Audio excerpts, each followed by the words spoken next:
Right, so Nvidia's GT1030, you'd think we would have looked at one of these by now, but in reality they've held their price incredibly well. It's only now these are down to sort of the £10 to £15 region, which is about what I paid for this. Now, I know nothing about it, which is one of the reasons why I got it quite cheap, because the listing just said GT1030, one photo and no description. So, kind of a recipe for a cheap deal. I'm assuming it is working because it wasn't listed spares or repairs, but I have absolutely no clue what version this is. I mean, neither of them are good, but one of them is just plain awful. Honestly, not bad packaging. So here is our 1030. So my initial impressions are, for what is a 1030, this seems incredibly overkill. I was expecting more of a display adapter. At least they've not bodged a 6-pin on there. And is there any information? None. 2XX, which I'm assuming just means RAM capacity, but there's nothing else on here. Still got the security seal, but you get 2 ports. So even as a display adapter, you get 2, and both are a different form of digital signal. So DVI and HDMI, but let's get this plugged in. The one thing I am going to say is this does look promising, because I can't understand any market where they'd put DDR4 on what seems to be a really overbuilt 1030. So I'm hoping this is one of the good ones. But once again, I do not know. Then again, that also wouldn't be saying I'd put the graphics card market past making a gaming version of a bad card. And that should just work. I mean, it's such a basic card. Is there anything on it to actually break? Now, I've never used one of these, but I've always heard mixed things. Some people absolutely love them. Some people absolutely despise them. But I'm just going to go ahead and clean up the drivers from the system. How odd that we've looked at the 1010 before we've actually ever taken a look at the 1030. And it does have recent drivers. There are drivers from 6 days ago. But I cannot wrap my head around this being anything other than GDDR5. I mean, look at it. Look at the oversized cooler on that. You wouldn't put DDR4 on a card like that, surely. I'm cautiously optimistic so far. I think that's the best way of going about this. I'm going to restart this, and then we can wait in suspense to find out what we've actually got. The time has come, drivers are installed. What version have we got? GT1030, 14nm, 2017 release date, 384 shaders. It's DDR4. It is actually a DDR4 1030 on a stupidly big card, at least for what a 1030 is. These are usually little OEM SFF units most of the time when you see them. And this is DDR4 on this.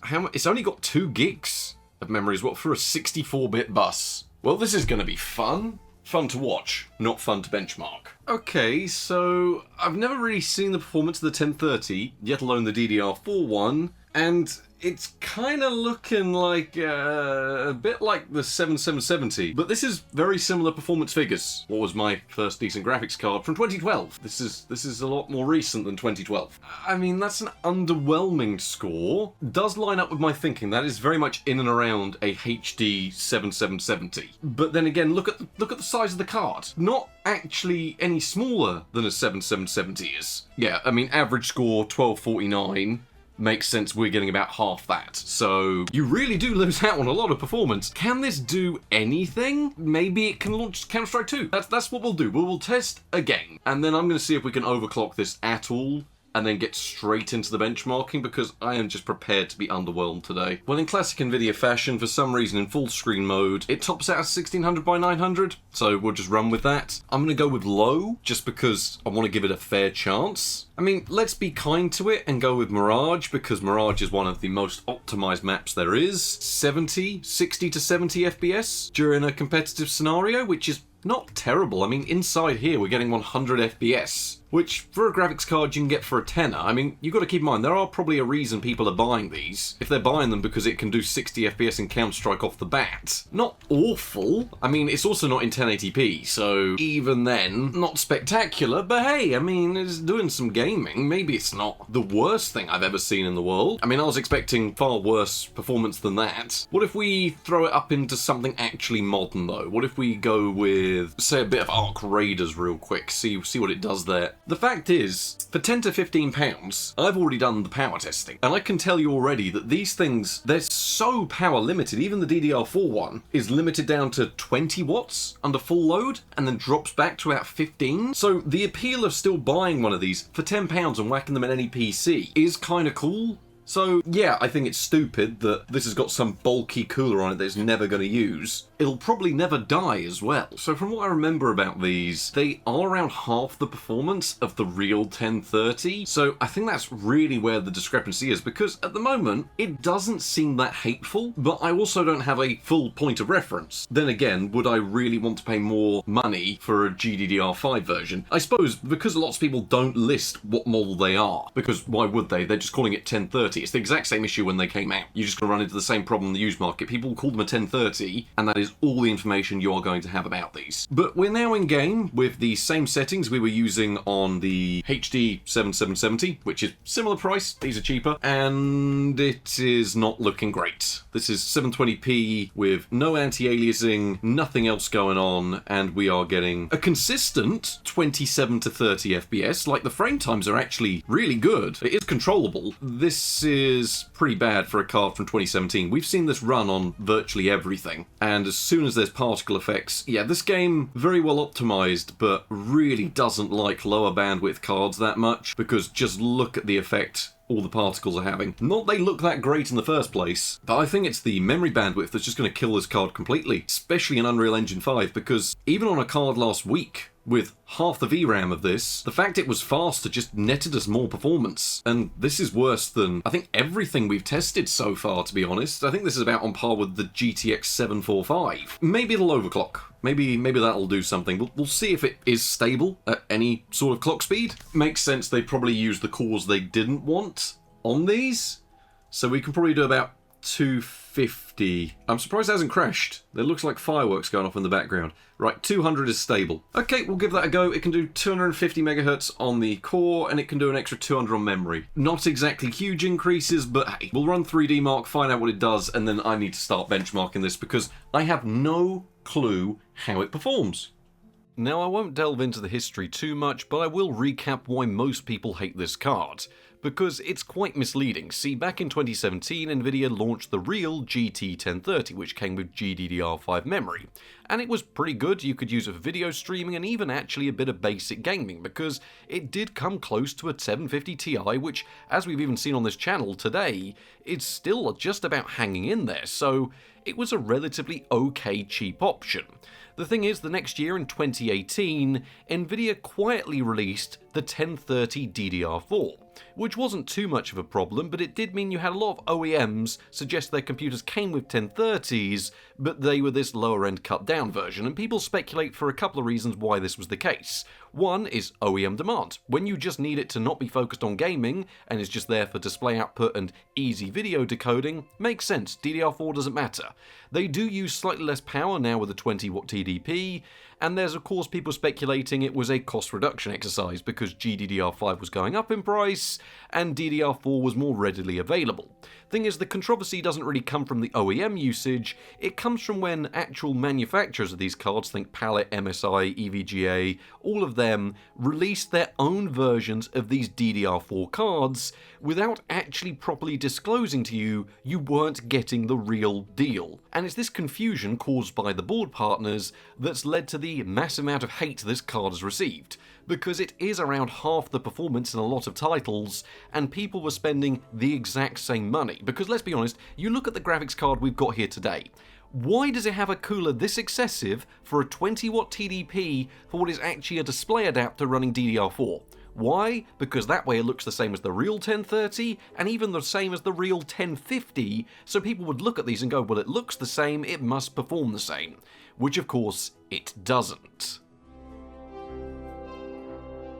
And I really do get the hate for this card, because when you look at the actual specifications of the GT1030, for what was a cheap card that could do a little bit of gaming and was a rather competent display adapter, it has good specifications, at least for what it is. It's based on the GP108 variant, the Pascal architecture, which as we know is a very long-lived and actually a rather decent architecture. But there's the issue, 2 gigs of VRAM, which is only DDR4, running through a very measly 64-bit memory bus.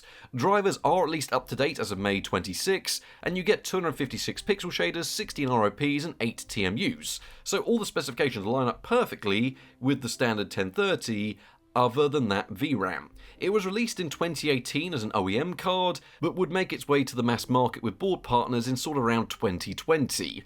Power consumption is the main thing it has going for it, consuming under 20 watts most of the time, and the cost today is around £10 to £15. Genuinely, it's a bit of a gamble because most people don't list whether it is DDR4 or GDDR5, and you could end up in the same pickle I'm in, where I ordered one that looks really rather decent, and it is in fact a complete turd when you look at the specifications. Some of you may be wondering though, are there any ways to improve performance here? Well, unfortunately, out of the box, which is how most people are going to be running these, overclocking them pretty much does nothing. The reason for this, you are already power limited. So under a full load, overclocking it pretty much nets you 7 extra points in 3D Mark's Time Spy, and this is where we weren't actually VRAM bound, so yeah, overclocking them pretty much does nothing unless you're going into the world of BIOS or power mods. Chances are if you're buying this one though, you're probably not looking into that.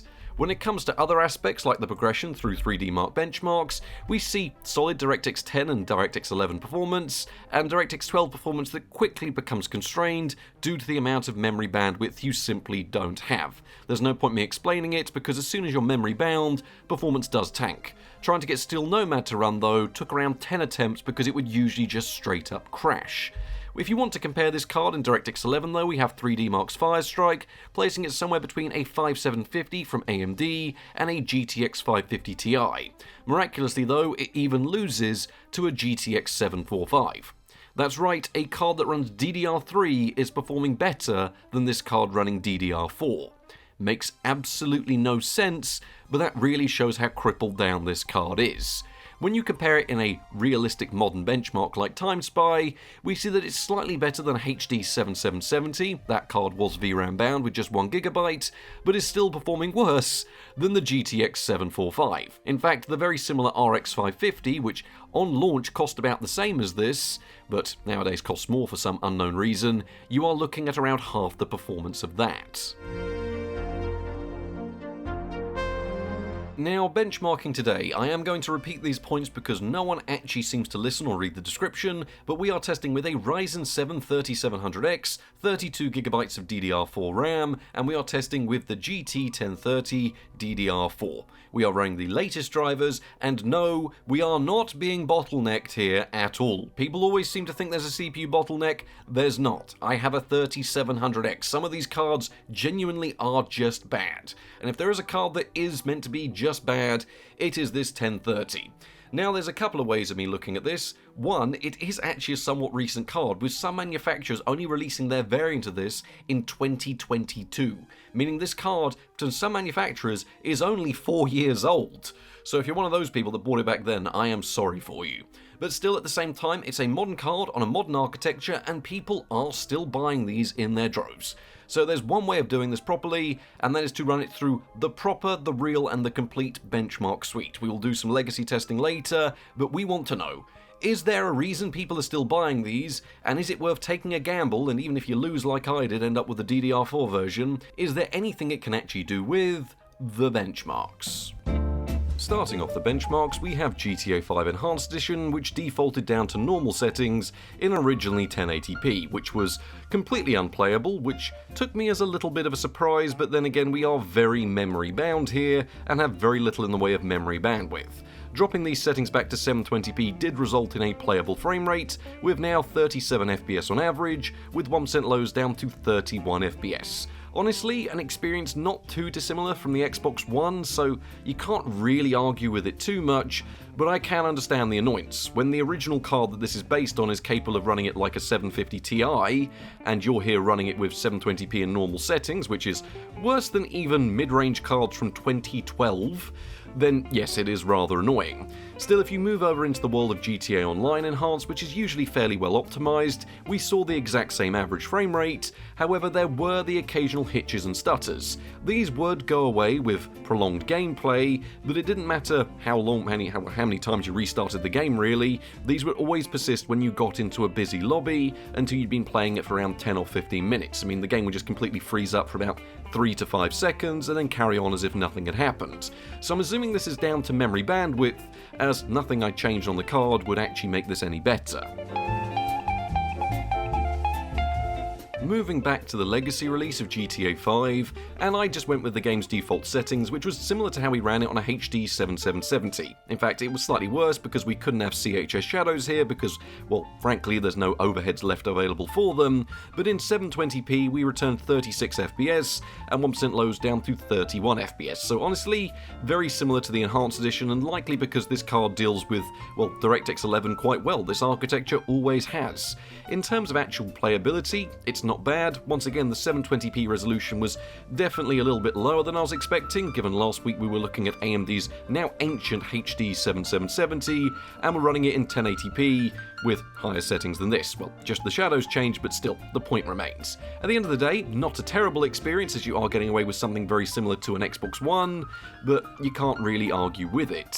Moving over to the online version, and we saw exactly what I'd expect. Utilization falls slightly, not as bad as I was expecting it to, but when you're dealing with a 30 FPS frame rate, well, there's not exactly any room for it to fall down much further. We now saw an average of 31 FPS, with 1% lows suffering down to 25 FPS, so you'd see the game bounce between sort of 25 to 30 FPS when in heavy action, and slightly above 30 FPS when not much was going on. So GTA Legacy still playable, but you are going to suffer a little bit with online.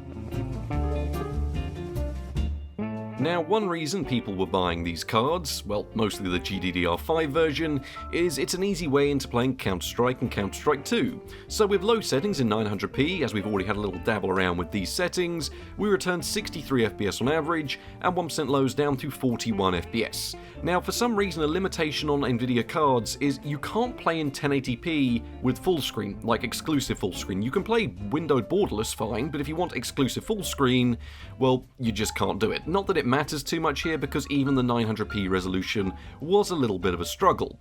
Moving this back to 1280 by 960, the very popular competitive 4x3 resolution, and we saw this increase up to a slightly smoother 84 FPS on average, with 1% lows down to 61 FPS, which, to be fair, in simpler instances and scenarios, is genuinely just fine. It is very playable, and for a card you can put into any system for about a tenner, you can't really argue with that level of performance. Yes, there's better options, but it does work. However, when you start moving into some of the more intensive maps, the latest release of Cache is one of the most intensive maps out there, I've been led to believe, which is why we're now using it, and we did see, even at this resolution, our average drop down to 53 FPS, with 1% lows just north of 30 FPS, which was still controllable, but felt noticeably slower, especially in terms of quick movements. So, for competitive gaming, I don't think this card is really what you should be going for.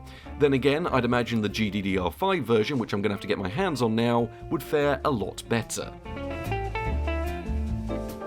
Once again, we have seen a little bit of Arc Raiders earlier, where we were seeing a sub 30 FPS frame rate, admittedly one that was quite stable. And it does appear that we are very much memory bandwidth bound here, because by dropping the resolution back to 576p, we were able to achieve an average of 44 FPS. The only thing is, our 1% lows still wanted to hover just north of 30 FPS, so really you'd be better off capping the frame rate if you were looking to try and get a smooth experience here. There's no point talking about FSR or anything like that. Frankly, we don't have the overheads or the bandwidth to deal with the performance hit it nets, so there's not really any advantage to using it here. But still, when you're down at 576p, the game was playable, and it was only during heavy gunfights and action you'd see yourself in and around that 30 FPS range. So Arc Raiders was a little bit of a surprise, but it is going to require a sub-high definition resolution for you to be able to play it. Once again, I would imagine the proper version of this card fares a lot better, so I am definitely going to have to get a hold of one because, frankly, this was rather underwhelming. It was rather nice with Fortnite to be back up to a 720p resolution, where the game defaulted to low performance mode using DirectX 12, which is about what I'd expect and seems to run fairly okay. Fortunately, compared to older and similar price cards, it does actually work here. You're not going to have any crashes, you're not going to have any warnings, it does just straight up work fine and return a very playable 98 FPS on average, with 1% lows down to 74 FPS.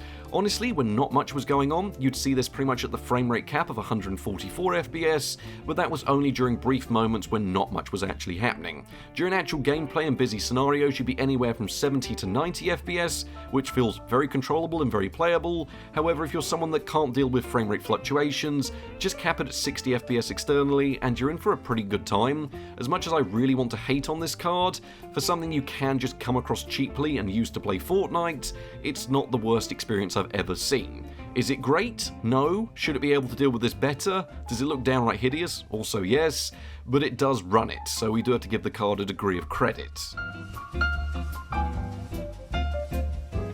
Being a somewhat modern architecture, it does mean it can actually launch Oblivion Remastered, which is probably Unreal Engine 5 at its very worst. It suffers with memory leaks, high VRAM usage, very limited settings, and in the end, to get it running, we needed low in a 360p resolution.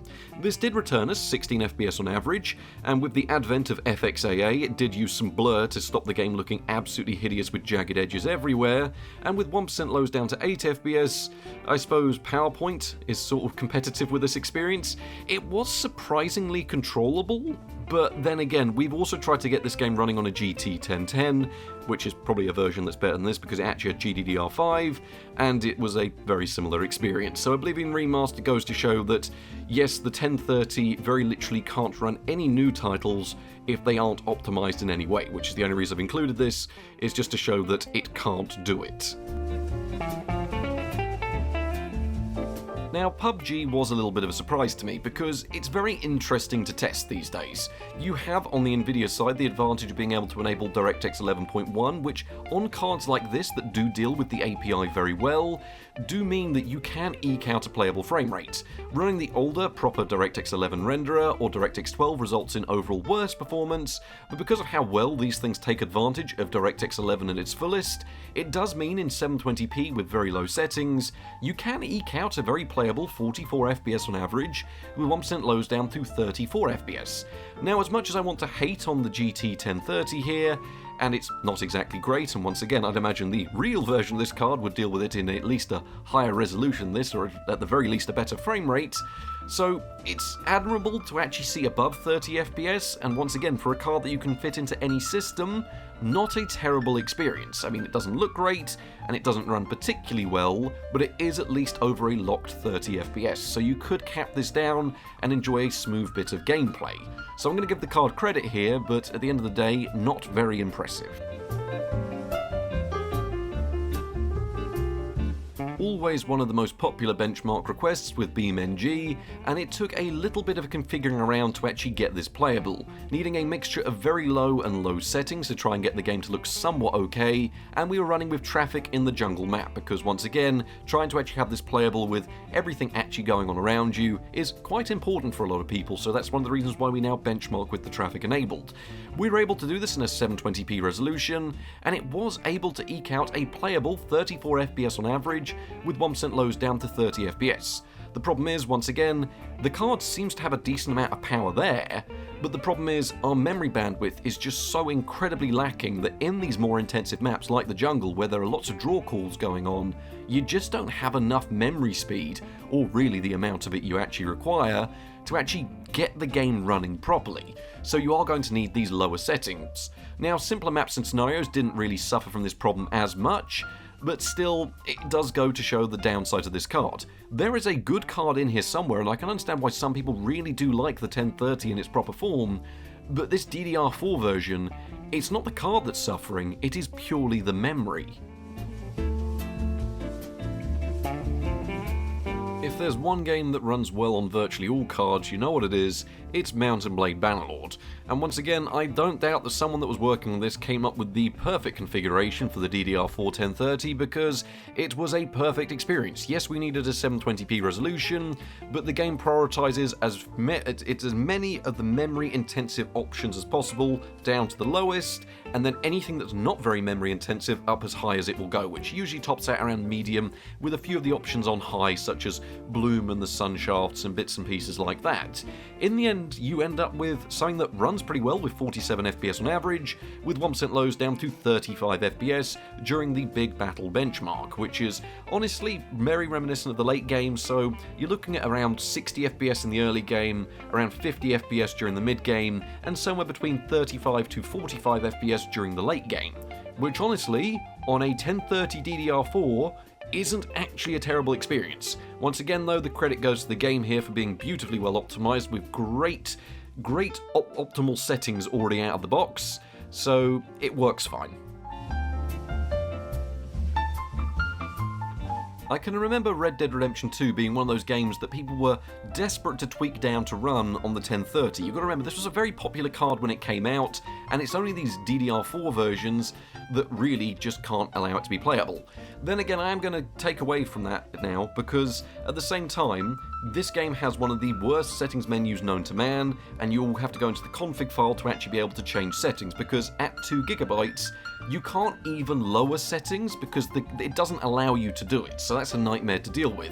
Once we eventually did get the game down to its low settings, it was about 1 in 5 chance that the game would just decide, nope, you're out of memory, I'm going to crash. Which, to be fair, on a normal 1030 would probably be a similar problem because we've only got 2 gigs of VRAM. We did see an average of 17 FPS with 1% lows down to 14 FPS, but I think Red Dead Redemption 2, with all the updates it's received, is just going to be too much for these cards now. I'd be interested to know if anyone's got this running on the GDDR5 version, but I am talking about the most up-to-date version of the game. I know on launch it would work, but then again, it's had a lot of updates since then. Now, there should be no way at all that Cyberpunk 2077 runs on a GT1030, yet alone the DDR4 version. However, with my ultra-low config, there's a video where we get it running on 1 gig of VRAM. I'm sure most of you will have seen it at this point, but utilising the same settings we created there in an 800x600 resolution, we did nearly eke out 30 FPS. Now, it was an average of 26, with 1% lows of 18 FPS, but honestly, I'm going to say this is down to the scalability of the Red engine and Cyberpunk 2077 in general. It is quite a well-optimized game at this point after all the updates it's received, and it does usually tweak its way down low enough to be playable. But then again, we are also dealing with a 1030 with DDR4, so I'd imagine the full-fat 1030 could actually deal with this at over 30 FPS with these settings, but here on the cut-down version, you're looking at 18 to 26 FPS. So yes, it will launch, and yes, it will run, but you're going to have to mess with the config files to eke out something that isn't really playable. I was debating whether or not to include Hitman in the benchmarks because, as we've seen, it does struggle on some of these lower end cards. But miraculously, it does actually run at 30 FPS with low settings in 720p.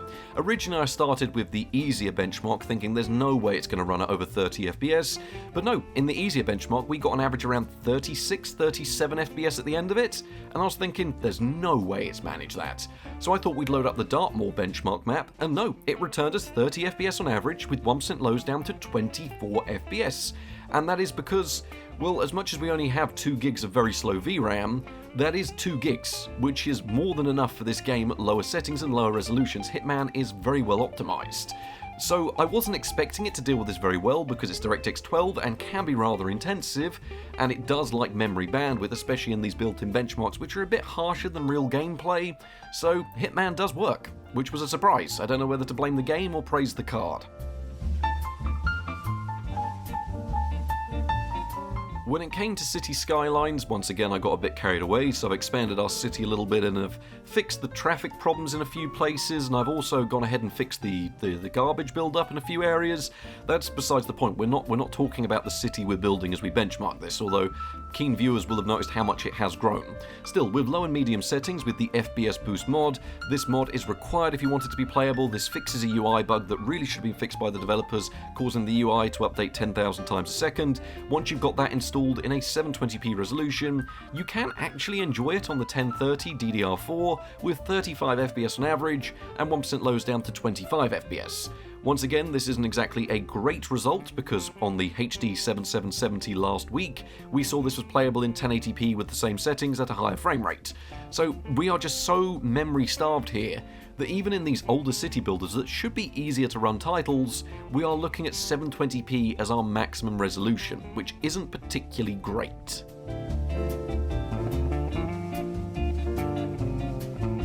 When it comes to Bethesda titles that have actually got a degree of optimization, especially with the anniversary update, which is an interesting one on these lower end cards. See, from what I remember about the GT1030, is people running it in 720p to be able to eke out a playable frame rate.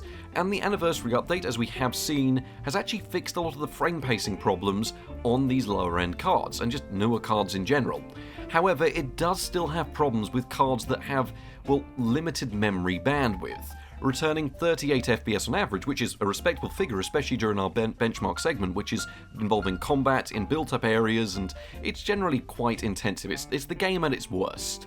But still, we saw that our 1% lows were down to 26 FPS, and if you look at the frame time graph in the top left, it does appear that the game still has frame pacing problems. You could cap the game down to 30 FPS and this would resolve a lot of it, but dropping the resolution down to 720p didn't really net you any of a better experience. Your average would go up, but your 1% lows would still be about the same, so really it's just a balancing act of trying to put as much load on the card as possible, while trying to keep that average and the 1% lows together. This seems to be something that's present in the original release, and also here on the anniversary version. I think the only thing we have to blame is the DDR4. But finally, can the 1030 DDR4 run Crysis Remastered? Which is beautifully optimized at lower settings, which does mean you can produce visuals like this, admittedly in a 720p resolution, but you will eke out 36 FPS on average, with 1% lows down to 24 FPS. Honestly, the frame pacing wasn't perfect, but then again, given the visuals on display for a card that is still utilizing DDR4, and is most people regard this as a scam, because let's be honest, look at this card. It looks like it should run Crysis Remastered a lot better than this, but in fact it doesn't. It still runs like a low-end display adapter. So it was okay, but at the same time, yeah, frame pacing problems were a little bit of a problem when heavy action was going on, but generally you'd see above 30 FPS, so I'm going to give the card credit here. These are some pretty impressive visuals for a card that everyone hates. They hate it for good reason, but these are still nice visuals. So, overall performance in the benchmarks, and let's be honest, it hasn't really changed. It's exactly what I'd expect from a 1030 DDR4, given that I have already tested the GT1010 DDR4, which is actually worse than this is. The problem that I have with this card is, why have they given it such flashy looks just for it to perform like this? Because in most instances, it does lose to 2012 era AMD entry-level graphics cards. It loses to Nvidia entry-level graphics cards from a similar era in the early 2010s. And that's one of the most egregious things about this, because if what I've been told is true, I will try and get a GDDR5 one to verify it, we would get double the performance of this. Because the only point of reference I've got is the 750 Ti, which, to be fair, was still holding up really rather well these days. So, yes, I can understand the annoyance. At the same time, for a £10 graphics card that uses 20 watts, it does entry-level 720p gaming, which isn't too bad. So one of the things I wanted to do here was say, you know what, in terms of being a modern graphics card that people bought as recently as 4 years ago, and it's performing this bad, well, yeah, it's not exactly great. But still, what I want to do is I want to cover one area that's going to be important, which is if you're someone that's just looking for a graphics card to whack into an OEM computer, what games can it actually run well? Is there something the 1030 DDR4 could be good at? So we are going to have a little bit of an additional segment where we try and see, can it do some actual 1080p gaming in some titles that are a little bit older or a little bit simpler, to maybe give people a little bit of hope that their gamble or their purchase they've done on purpose may actually be worth it, with a little bit of legacy and additional benchmarking. So with these extra benchmarks, it's more of just a case of saying, like, look, if you can come across one of these cards cheap, there are games that it will run well at decent resolutions. And they are older titles, but it's worth covering these because you never know, these are in a different section of the market these days. But starting off with GarrysMod, running with high settings in 1080p loaded up into a Half-Life 2 map, and we returned 71 FPS on average, with 1% lows down to 55 FPS. And this was causing loads of havoc, loads of trouble, the game looked pretty good, and we were at least in a 1080p resolution. So for GarrysMod, no problems.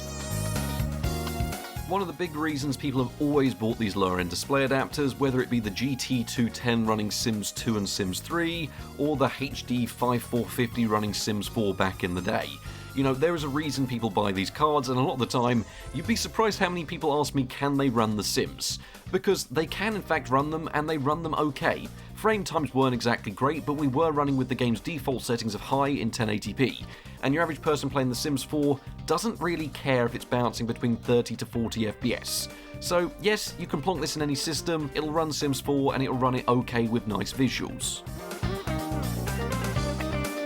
Next up we have the original release of Skyrim, which reran with a mixture of medium and high settings in 1080p, and we returned 54 FPS on average, with 1% lows down to 41. Really, at this point, I'd probably whack it up to Ultra in 1080p, cap it at 30 FPS and just play with the controller, and you've got a little something you can put under your television, and just enjoy a lot of these classic games, almost as if you're playing on the Xbox 360 with higher settings, because it does deal with Xbox 360 era games remarkably well, with decent resolutions and decent settings. And for a £10 graphics card you can stick in an Optiplex or something like that, it's not a terrible reason to get one. I don't like this graphics card, I understand why people hate it, but at the end of the day you can't argue that for something that you could whack under the telly, it's low power with decent enough performance to rival the 360 with higher resolutions.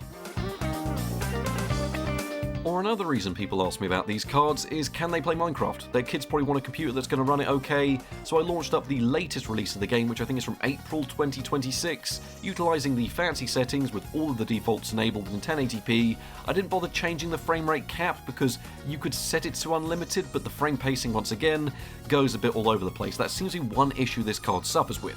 Usually on the Pascal era cards, frame pacing is almost always perfect, but then again they are running GDDR5 and this is not running GDDR5 at all, so we're running DDR4. At the same time, for a cheap graphics card that can go on any system, it'll play Minecraft. That's good enough. One title we definitely can't forget is CSGO.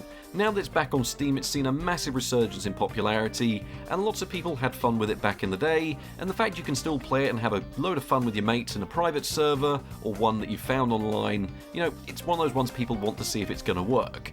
And I ran it with the old competitive settings, which was low everything and then high shadows, in a 1080p resolution. And it does go to show that in these older competitive Source games, you can eke out over 60 FPS during most maps. I mean, we were running Cache here, which I believe is probably not the most intensive map in CSGO, but it's still more intensive than Dust 2 and Mirage, so I'll give it credit there. So when it comes to CSGO, it runs pretty much fine.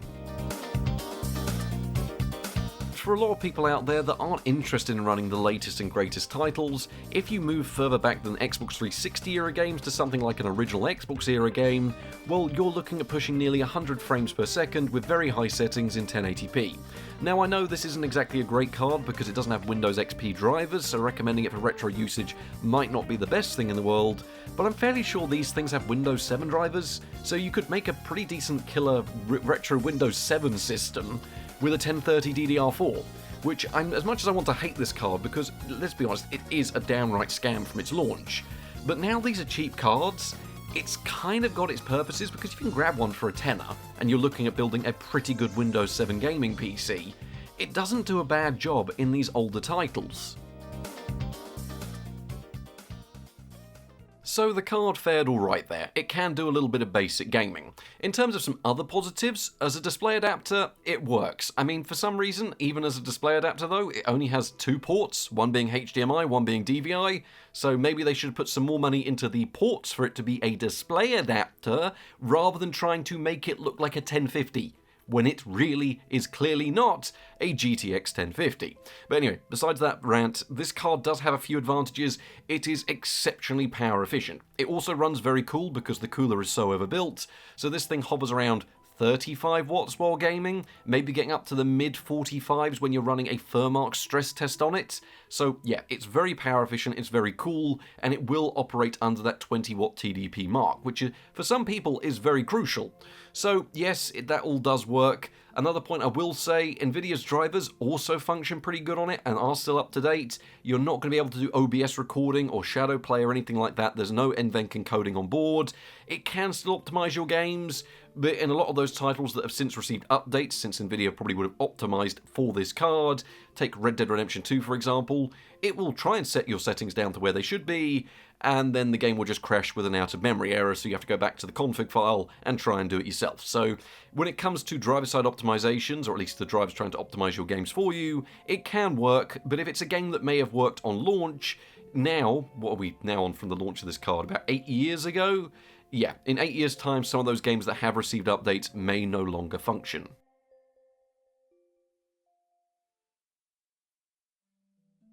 And I think that really is all there is to say about the GT1030 DDR4, because for £10, I don't hate it. I think really, if I was luckier and got a GDDR5 version, this would probably be a lot more of a positive video, because people are getting the proper versions of this graphics card this cheap. The thing is though, you won't know what version you're getting unless they're telling you what it is, because there's no way to know from the listings. The same issue people had when they were buying these new is the same issue you're going to face on the used market, so you are taking a gamble. But if you are someone that loses that gamble, like I have today, you are getting passable performance in a 20-watt power envelope, and I do applaud the card for that. It is exceptionally power efficient, as I'd expect from the architecture. But at the same time, 720p gaming is about all it can do in modern titles. Lowest settings nearly 30 FPS if they're relatively intensive, but generally low settings 30 FPS is a good thing for this card. But in older titles, Windows 7 era, Xbox 360, original Xbox, 1080p, medium and high, or very high, you're looking at a pretty good time. So even if you lose the gamble, the 1030 is not an awful card at its very worst. Then again, this is one of the best of the worst. When I looked at the 3D Mark curve, this thing is right at the top of 1030 DDR4s, so even then, there's versions out there that are worse than this one is, and I really feel bad if you get one of those. So I hope you found this interesting. I think I've been very fair. Some people say that I'm too harsh on Nvidia display adapters, but you know what? This wasn't like the 745 where I went into it really pessimistic. I've given this card a fair chance, and it's done okay. And I think it's an okay card for a tenner. Any more than that, you better be getting GDDR5, or you better be looking at 1050s, 1060s, or RX 480s. At the end of the day, that's just the way it is. There's better options available, and if you're looking for power efficiency, well, the 750 Ti, RX 550, RX 460, I mean, there's lots of power efficient options from this sort of era, will run very well. I mean, as we've covered before, an RX 480 can run about 50 to 60 watts and destroys this card. So there are definitely options out there for you for power efficiency that are better than this. Anyway, thank you all very much for watching. I hope you've all enjoyed. Hope no one's going to complain down in the comments that I've been too harsh on the GT1030 DDR4, because if anything, I've been too bloody positive. Anyway, thank you all for watching. I hope you've enjoyed, and good night.